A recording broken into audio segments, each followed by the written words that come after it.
سلامونه ګرانو خوږو ملګرو په دې هیله چې روغ جوړ به وئ. زه یم سجاد حسن یم ځل بیا تاسو لپاره د یوې نوې ویډیو سره راغلی یم.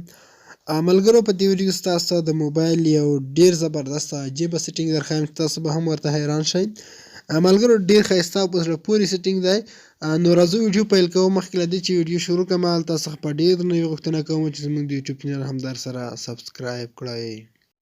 ملګرو د ویډیو د شروع کېدو نه مخکې که تر اوسه پورې تاسو زموږ د یوټیوب چینل نه وي سبسکرايب کړی مهرباني وکړئ زموږ د یوټیوب چینل درسره سبسکرايب کړئ. د سبسکرايب کولو لپاره د ویډیو لاندې د سبسکرايب بټن کلیک کړئ او ورسره خواږه چې کوم د ګنټۍ نښه راسي په دې کلیک کړئ او فعال باندې کلیک کړئ او زموږ ویډیو درسره لایک کړئ. او ملګرو تاسو به راشئ خپل موبایل کې سیټینګ ته. زه چې کله ملګرو تاسو چې کله سیټینګ ته راغلی په خپل موبایل کې به لاندې راشئ. چې کله لاندې راغی خپل موبایل کې به خپل موبایل سیټینګ کې به تاسو اکسیسیبیلیټي اپشن پیدا کړئ. دغسې چې تاسو ته ښکاري ملګرو. کله تاسو په دې کلیک کړئ ملګرو تاسو ته ښکاري انټریکشن د درېیم اپشن څلورم اپشن انټریکشن اینډ ډیکسټریټي.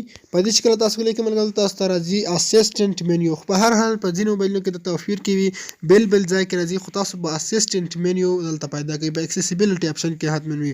کله تاسو ملګرو دا آن کړئ دلته ستاسو ملګرو ستاسو موبایل کې یو کوچنی وینډو راځي. دلته تاسو ته ښکاري دغه ملګرو تاسو وینئ زه راځم د موبایل صفحې څخه د باندې ځم. ملګرو تاسو په موبایل کې کوچنی وینډو راغله دلته منیو راغله دغه تاسو ته ښکاري. ملګرو په دې کې زیات اپشنونه ستاسو لپاره دي ستاسو د موبایل لپاره. ملګرو تاسو په کلیک کوئ. لومړی ته خو ملګرو چې موږ یې غوښتنه کوله چې تاسو په د موبایل کې په ویډیو باندې څنګه موس راولئ هغه کرسر موس دغه دی ملګرو. تاسو ته کرسر ښکاري تاسو په کلیک کوئ دلته ملګرو تاسو وینئ موږ ته موس راغی.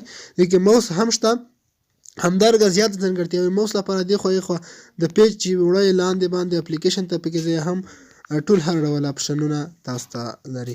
نو ملګرو یو دا ځل بل چې زه کله تاسو کلیک ملګرو تاسو ته ښکاري سکرین شاټ هم ته اخیستلی شئ. دلته به سکرین شاټ کلیک ملګرو ګورئ زموږ له موبایل څخه سکرین شاټ واخیستل شو. او بل ملګرو تاسو ته ښکاري هوم سیټینګ. تاسو چې کله بیخي ځای یعنې موبایل څخه اوس هوم سیټینګ اپشن هم لري او بل ملګرو ته بیک بټن هم لري. بیک بټن دی او ریسنټ اپلیکیشن تاسو ته ښکاري په دې کې ریسنټ اپلیکیشن هم تاسو ته راځي بیک بټن او نوټیفیکیشن پینل یې د پورته پرده هم پرې کشولی شئ. په دې طریقه تاسو وینئ هغه پرده لاندې راغله. نور زیات اپشنونه دي خو ته چې راشئ ملګرو پیج زون کس تاسو تصویر پرې لنډوئ دلته تاسو ته ښکاري رنډې کوئ یا لرې کوئ هغه اپشن هم تاسو ته لري. او بل ملګرو تاسو ته ښکاري سکرین آف سکرین هم په کېږي او سکرین کنټرول دلته راځي. تاسو خپل موبایل کې یو ګیم کوئ هم تاسو په خپل موبایل کې انځورونه یو خوا دې خوا ته اړوئ نو هغه اپشن هر ډول تاسو ته لري. او بل ملګرو دلته ساوند والیم هم اپشن لري.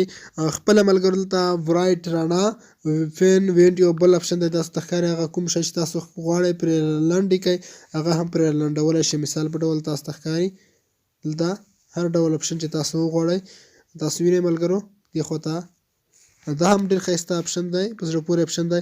او نور ملګرو دا یو سکرین روټیټ یا سکرین دې خوا ته یې خوا ته اړوي. تاسو ښکاري چې سکرین کومې خوا ته موږ واړوو تاسو وینئ ملګرو موږ سکرین په دې خوا واوښت تاسو خپله ښکاري ملګرو.